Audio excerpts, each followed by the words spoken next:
Hey guys, it's Kevin with MixCoach. This is the second episode of MixCoach Minute, where I answer questions from my members and my subscribers from around the world about things that work for me. These are not necessarily the textbook answers. These are answers that have worked for me, or these are solutions that have worked for me. First, let me tell you this: MixCoach member, the MixCoach Minute is brought to you by a MixCoach member. This is where we train hundreds of mixers just like you to mix different styles of music. We've mixed jazz, we've mixed pop, we've mixed stuff with brass in it, we've mixed country, we've mixed bluegrass, we've mixed folk, you name it, we've mixed it. Well, not everything, not every style. We haven't done polka yet, but don't count us out. Anyway, this is there's hundreds of people in this community that will be mixing the same song that you do every month. They'll be able to give you their opinions on what they've done, what's worked, and I have found that from the beginning, which we've been doing this a little over a year, the mixes have gotten so much better. Our mixers have notably made strides, huge strides, in the way they mix. So I know it works. I think it'll work for you too. Check out MixCoachMember.com for more details. Okay, this is a question from Philip Holbrook. He says, how do you get that big, huge bass sound? I'm a bass player, so this is a subject that's near and dear to my heart. First of all, Philip, let me tell you that my answer is probably going to be a little counterintuitive. Bass doesn't necessarily need to be huge all the time. It's one of those instruments that is a piece of the puzzle, and a lot of people try to make it the puzzle and fit everything else in around it. It's not necessarily what needs to happen. I also find out that it's harder to get a huge bass tone than it is for a bass player to give you a bass tone. So it starts at the source. It starts with these. I find that good bass players can make a bad bass sound good. They really can.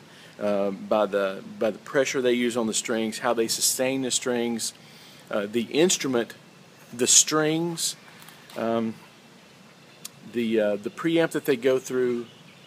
And there's usually, and sometimes they use old vintage preamps, and sometimes they use limiters and compressors and amps and things like that.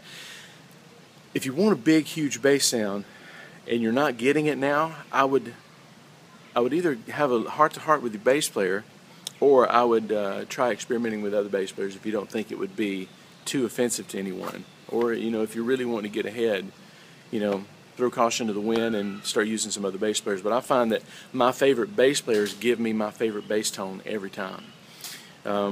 So that's where it starts. Now, what I do to a bass when it gets into a track, even when they give me this big, huge bass tone, is probably that's the counterintuitive part. Is sometimes I filter out low end on a bass, and I know that sounds unusual, but I find that sometimes the tone that they give me is so big that it's taking up too much room in the track. So I'll take out, I filter, a little bit, probably, nothing below 70-ish. I filter a gentle slope below 70 to make sure that things are carved out below there. And that's only sometimes. Most of the time, and, I do live in Nashville, music capital, bass players, great bass players everywhere.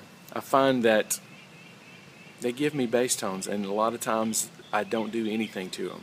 So if you find yourself struggling with bass all the time, try another bass player. I mean, I know that's not the mixing thing you wanted to hear. Like you need to add 20 kilohertz of this and stuff like that. I wish I could tell you that, but most of the time that's not the case. Usually you're fighting against a force that you're not going to be able to beat, and that's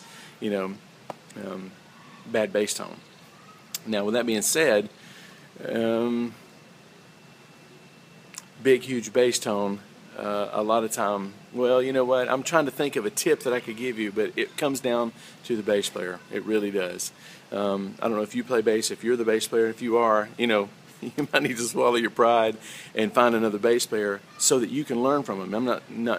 Wouldn't be counting you out. And if you do use another bass player, it's not that you have to not use them forever. It's just that kind of how to, hey, can we try this bass now? Or this sounds like a bass that would be great for a jazz bass, or this is a 5-string kind of song, that sort of thing. So I really honestly hope that helps, and I know it probably wasn't the answer you're looking for, or maybe the answer that a lot of my subscribers are looking for. You're looking for geeky mixer answers, I know, but the thing about mixing is it usually starts at the source a lot. If it's a good bass player, you'll find that you won't have to do a whole lot to it. And if you end up doing a lot to it, listen to the last video that I did, episode 1.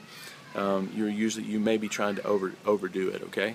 So anyway, I hope that helps, and I will see you on the next episode of the MixCoach Minute. Talk to you soon. Bye.